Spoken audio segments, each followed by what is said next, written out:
Audio Jungle.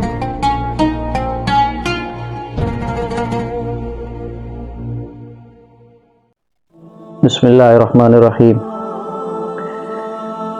اللہ تعالیٰ اپنے نبیوں کی آزمائش لیتا رہتا ہے، تو اس لیے آپ صلی اللہ علیہ وسلم نے ارشاد فرمایا کہ دنیا کے اندر سب سے زیادہ جو مصیبتیں آتی ہیں وہ انبیاء علیہم الصلاۃ والسلام و تسلیمات پر آتی ہیں۔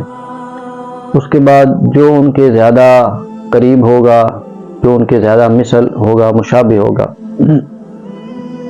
ایک نبی کے بارے میں آتا ہے کہ خواب میں ان کو یہ بتایا گیا کہ صبح آپ نے پہلے جس چیز کو دیکھنا ہے اس کو کھا لینا ہے، دوسری جو چیز آپ نے دیکھنی ہے اس کو آپ نے دفن کر دینا ہے، تیسری جو چیز ہے وہ آپ نے اس کو دفن کر دینا ہے، چوتھی جو آپ کے پاس کوئی حاجت مند آیا آپ نے اس کی حاجت والے کی حاجت کو پورا کرنا، اور پانچواں یہ ہے کہ آپ نے وہاں سے دور اور جلدی سے نکل جانا ہے۔ تو خیر صبح اٹھے تو دیکھا سب سے پہلے ایک بہت بڑا پہاڑ ہے، پہاڑ نظر آیا۔ اب دل کے اندر خیال آیا کہ یہ اتنا بڑا پہاڑ، اللہ کا حکم ہے کھانے کا، میں کیسے کھاؤں گا؟ لیکن پھر اللہ کا حکم ہے، اب وہ اس پہاڑ کی طرف چلتے ہیں۔ چلتے چلتے جب اس کے پاس پہنچتے ہیں تو وہ بالکل چھوٹا سا ایک لقمہ بن جاتا ہے، جس طرح کہ شہد ہوتا ہے، اتنا میٹھا سا ایک لقمہ بن جاتا ہے، وہ اس کو کھا لیتے ہیں، نگل جاتے ہیں۔ آگے چلتے ہیں تو دیکھتے ہیں کہ سونا پڑا ہوا ہے، تو اب یہ دوسری چیز تھی، تو اس کے بارے میں فرمایا تھا کہ اس کو دفن کرنا ہے۔ اب اس کو جا کر وہ دفن کرتے ہیں۔ تھوڑا آگے جاتے ہیں تو دیکھتے ہیں وہ سونا پھر باہر آ گیا ہے، پھر آگے جاتے ہیں پھر دیکھتے ہیں پھر سونا باہر آ گیا، تو بارہا یہ چلتا رہا۔ سونے کو دفن کرتے تھے، وہ پھر باہر نکل آ جاتا تھا۔ خیر اس کو چھوڑ کر آگے چلے گئے۔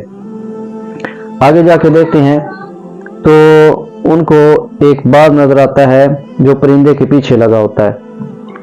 تو پرندہ جو ہے آ کر کہتا ہے، اللہ کے نبی آپ میری مدد فرمائیں، اس باز سے میری جان بچا لیں، یہ مجھے کھانا چاہتا ہے۔ انہوں نے اس پرندے کو اپنی آستین کے اندر چھپا لیا۔ اتنے میں وہ باز آیا اور کہنے لگا کہ یہ پرندہ میری خوراک ہے، میری غذا ہے، صبح سے میں اس کے پیچھے لگا ہوا تھا، اگر آپ نے اب اس کو چھپا لیا تو میرا کیا بنے گا؟ تو اب انہوں نے کہا کہ اب اس پرندے کی بھی جان کا مسئلہ ہے اور یہ بھوکا بھی ہے۔ تو انہوں نے کیا کیا کہ اس کو گوشت لا کر دے دیا، تو وہ جو ہے چلا گیا، اس کی وہ حاجت تھی وہ پوری ہو گئی۔ اب اس کی جان بچائی، یہ ایک امانت تھی، اس نے کہا کہ مجھے امن دے دو، مجھے جان بچا لو، تو یہ امانت تھی، تو یہ تیسری اور چوتھی بات اس طرح پوری ہوئی۔ آگے گئے تو دیکھا کہ ایک بدبودار چیز پڑی ہوئی، تو وہاں سے جلدی سے فوراً آگے نکل گئے، بھاگ گئے۔ اب رات کو پھر اللہ تعالیٰ سے پوچھا کہ اللہ جو آپ کے حکم تھے میں نے وہ تو پورے کر دیے، لیکن مجھے بات کی سمجھ نہیں آئی۔ تو بتایا گیا پہلے جو چیز آپ کو پہاڑ کی طرح نظر آ رہی تھی وہ تھا غضب اور غصہ، اس کو پی جانا، اس کو کھا جانا۔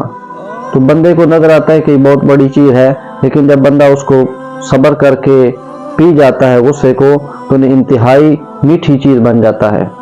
اور دوسرے نمبر پر جو تمہیں سونا نظر آیا تھا جس کو دفنانے کا حکم تھا، وہ بندے کے نیک اعمال ہیں۔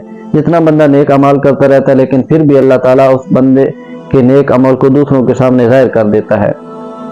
اور پھر تیسرے نمبر پر امانت تھی، جو پرندہ ان کے پاس پناہ لینے کے لیے آیا تھا۔ چوتھے نمبر پر وہ حاجت مند جو باز تھا اس کی حاجت کو پورا کیا، اور پانچویں نمبر پر وہ غیبت ہے کہ غیبت سے اپنے آپ کو بچا کے رکھنا۔ تو یہ 5 چیزیں تھیں جن کا حکم اللہ تعالیٰ نے اپنے نبی کو دیا، اور اللہ تعالیٰ کے نبی نے ان کو ہو بہو پورا کر کے دکھایا۔